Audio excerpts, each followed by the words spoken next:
Siapa yang di sini nunggu Mazda CX-5 baru? Ada nggak? Jadi Mazda CX-5 itu udah lama banget ya, nggak ada penerusnya. Ya. Begitu pula dengan Mazda 6. Nah, Mazda 6 punya penerus di China. Namanya Mazda EZ6. Ini nih bentuknya nih. Ini meluncurnya tahun lalu di Beijing Auto Show. Ya. Mobil ini, itu dulu kita mau bikin video nggak boleh masuk ke dalam. Nah sekarang kita udah bisa masuk ke dalam, ini dia dibuka sekarang. Tapi ya, ini sebenarnya mobil bagus banget ya kalau kita bahas secara serius mendalam gitu kan. Cuman, ini udah tahun lalu. Yang tahun ini, dia ngeluarin namanya Mazda EZ60. Ini dia mobilnya. Wah, ini benar-benar baru di launching hari ini. Dan di China sendiri, ini tuh kayak apa ya, kayak kelasnya Mazda CX-5. Dan mobil ini, ya, sebenarnya masih satu basis dengan Mazda EZ6. Dan dia punya kembaran namanya Dipal, masih grupnya Chang'an. Jadi kayak versi lebih canggihnya dari Chang'an lah. Dan depannya ini kode desain yang paling baru. Gimana, cakep nggak? Kode desainnya tuh dia punya split headlights ya. Jadi di atasnya ini LED buat lampu sen dan kawan-kawan. Headlight utamanya ada di bagian bawah sini. Ya. Dan ini tuh bolong, tembus nih ke sana nih. Buat nambahin aerodinamis biar lebih bagus. Nah sama grill depannya, karena dia nggak butuh lubang besar ya buat bernafas, karena dia bukan mobil biasa, dia ini mobil listrik ya, dan dia punya range extender. Jadi dia punya mesin bensin yang bisa ngecas si baterai, tapi bukan hybrid, range extender ya. Lihat dong, ini ada lampu sampai ke bawah dan logo Mazda-nya pun juga nyala. Jujur ya, kalau di masa depan desain-desain Mazda kayak gini, gue suka banget sih. Karena desain Mazda yang sekarang itu dulu awal pertama kali itu keren banget, kode desain. Tapi lama-lama bosen juga ya. Even sama CX-80 desainnya pun juga masih sama kayak gitu juga. Dan kabar buruknya adalah ini buat China market only, jadi kayaknya nggak akan dijual ke luar China. Nah, kita lihat lagi ya. Tuh. Dibandingkan dengan EZ6, dia lebih tinggi. Dan peleknya, ini mobil tuh kelihatan kecil karena peleknya itu ukuran 21 inci. 21, dan desainnya itu nggak kelihatan kayak mobil yang peleknya besar gitu. Jadi desainnya ini menutupi kebesarannya gitu. Dan pakai ban dari Michelin 255 40R21. Dan dia pakai Michelin Pilot Sport EV. Persis kayak mobil zaman sekarang. Oke, kita ke samping dulu ya. Yang gue suka dari mobil ini, dari keseluruhan desainnya, kalau mobil-mobil zaman sekarang ya biasalah door handle-nya flush. Tapi di bagian sini, nih, dia tuh kayak ada sayap masuk, ini bolong ke belakang. Jadi kalau dialirin angin atau air, itu bisa tembus di ke belakang sini nih. Kelihatan nggak? Bah, keren ya. Dan kalau kita lihat juga, atapnya itu dibikin floating sama Mazda. Dari ujung sampai ke atas ini itu dibikin hitam semua, full black. Atasnya full dari kaca. Kita buka. Seperti halnya mobil Tiongkok ya, colokannya pakai colokan GBT. Kalau di Indonesia pakai GBT itu Wuling, tapi sekarang sudah ada yang versi CCS-nya. Nah, ini dia desain belakangnya. Cakep kan?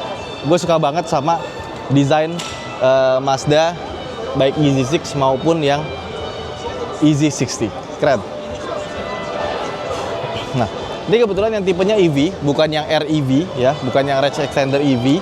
Dan bagian sininya tuh dibikin kayak masuk ke dalam juga, tapi nggak bolong. Ini buat mata kucingnya. Nah, sekarang kita mau buka belakangnya, tapi kalau mau boleh tebak-tebakan ya, kalian habis lihat video yang Luxit, pasti ini D-nya dipencet jadi kebuka kan? Enggak, kayak Porsche bagian sini. Nah, dibuka tentu saja mobil Tiongkok sudah pada pakai elektrik ya. Terus, nah di bawah sini sayang sekali kita nggak dapat tempat penyimpanan yang besar. Ini apa nih? Subwoofer 40 watt. Subwoofernya ada dua kiri kanan ya. Ini 40 watt plus 40 watt. Terus di sini kita dikasih tray. Cuma untuk sebuah mobil SUV ya, dia bagasinya nggak terlalu gede sih. Cuma segini aja ya. Yuk. Tutup lagi. Power back door. Ada kamera mundur di bagian sini ya. Kayaknya ini kamera 360-nya. Sama di atas sini juga ada kamera. Entah kamera ini buat spion digital. Oh, ini spion digital nih, karena kelihatan dari dalam tuh, lihat ya. Kalau kita gini tuh kelihatan spionnya. Jadi kameranya cuma atas sama bagian bawah doang. Yang warna ini keren juga ya. Warna ini keren juga ya. Iya. Oke, sekarang kita masuk. Gelap ya. Gua suka ini mobil dia punya pintu yang frameless. Jadi kacanya tuh bener-bener bisa diturunin dan nggak ada frame-nya lagi. Ya, gue mau buka panoramik. Oh, buka deng, buka deng. Cuma nggak ada suaranya ya. Biasanya kalau panoramik dibuka itu ada suaranya ngeng gitu. Dia bener-bener silent loh, nggak kedengeran sama sekali. Gue tadi pikir, ya pencet, kok nggak kebuka ya. Nah, dia tuh kacanya besar sekali dari ujung sampai ujung dan dia dikasih tutupan yang bener. Kalau misalkan dibikin full semuanya kebuka, aduh, kalau siang itu buat iklim Indonesia tuh nggak enak ya. Tapi kalau di China mungkin ya enak-enak aja. Oke, sekarang kita duduk. Ini kayaknya kursi paling mundur ya. Kalau kursi driver depannya ada orang, tuh sejauh ini. Tapi dimundurin aja, kita masih dapat space buat kaki sama buat kepala. Kursinya, ini gue suka sama desainnya ya. Ini warnanya ungu.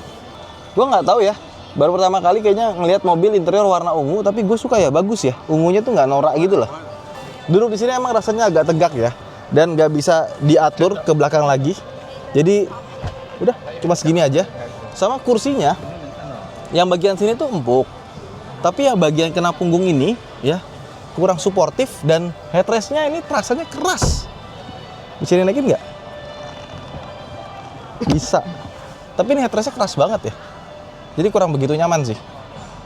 Ini emang Mazda kalau bikin mobil tuh biasanya buat drivernya ya, bukan buat penumpang belakang. Kecuali yang CX-80 kemarin kita coba, itu kursi belakangnya enak. Terus lihat door trimnya, ini bagus ya.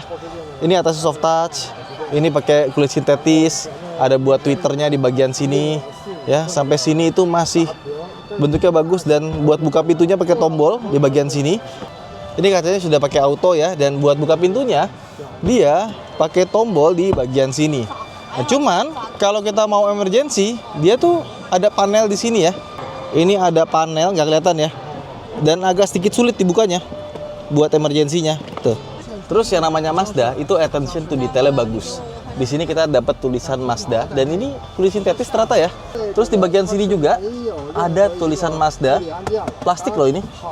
Kalau ini dibuka, jadi sebuah armrest ya. Dan kita juga dapat AC, tapi sayangnya cuma satu doang. Jadi nggak bisa individual nih kiri kanannya. Temperaturnya bisa diatur, jadi dia triple zone dari sini ya. Sama kursinya. Oh, kita bisa ngatur kursi sebelah kanan dari sini, depan kita, sama ada ventilatednya ternyata. Oh, oke. Nice loh. Coba pertanyaannya gue ya. Coba lihat sini, San. Gue bingung deh. Ini ada temperaturnya. Cara ngatur temperaturnya dari mana ya? Ini cuma on off doang. Ini on off. Ini pendingin kursi, ini pemanas kursi, ya kan? Terus ini buat ngatur temperaturnya dari mana ini yang belakang? Mana tombolnya? Aneh ya? Ya begitulah, mungkin ini masih prototipe juga. Terus speakernya dia ada sampai ke bagian atas. Nah, sekarang gimana bagian interiornya? Yuk kita sekarang ke depan. Ini kita mau masuk ke dalam sebenarnya, cuma gua salfok ininya bolong loh. Buat tambah downforce depan kali ya. Keren banget. Jadi ini, oh iya. Keren ya. Kayak ada dikasih winglet depan, tau nggak? Sekarang kita masuk ke dalam yuk. Oke, sekarang kita masuk ke dalam Mazda EZ60. Mazda itu kan biasanya driver oriented banget ya. Bahkan di CX-80, CX-60 itu yang udah semewah itu, ini dia punya layar depan. Itu kalau kita pakai touchscreen-nya nggak ada loh. Jadi bener-bener harus pakai komen di sini. Nah, di mobil ini sebaliknya. Dia punya touchscreen yang besar sekali. Ini kayaknya layar terbesar di sebuah Mazda. Bayangin dari ujung sini sampai ke driver passenger sebelah kanan. Dapat semua. Dan dia nggak punya speedometer di bagian tengah. Tapi dia dapat head-up display itu besar sekali. Ini kita liatin 3D head-up display, kelihatan nggak dari sini ya? Nah, tuh ada tulisan Mazda, ada gambar jalannya di depan. Kalau bisa ngelihat ya, ini maksudnya ada lampu gitu. Nah, kurang lebih kayak gitulah. Kalau di sini sih jelas banget ya, tapi kayaknya di di kamera nggak begitu jelas. Aslinya sih jelas sekali ya. Dan itu warna-warni, ada gambar kiri kanan, perjalanan, itu bagus banget sih. Ya gitulah kurang lebihnya. Ini kayaknya head-up display terbaik yang pernah gue lihat ya, karena bener-bener lebar. Kalau dari mata gue ini bener-bener dari kiri ke kanan ya. Nah, setirnya seperti ini, dan logo Mazdanya itu lebih minimalis. Setirnya juga terasa mahal sih. Ini 360 itu kamera atau apa ya? Bagus sih.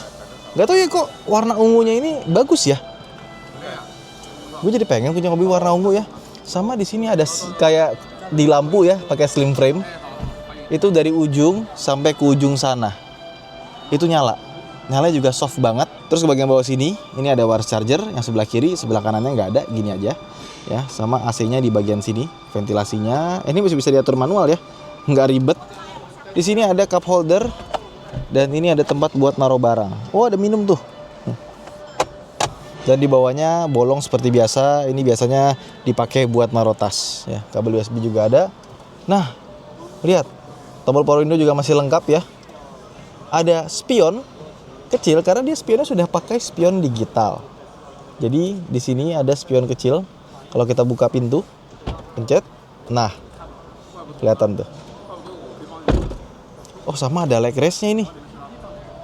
Ada leg rest-nya. Oh oke. Ada leg rest-nya dan ada driver attention monitor ya di sini ya. Nah ini layarnya, mari kita pegang-pegang ya.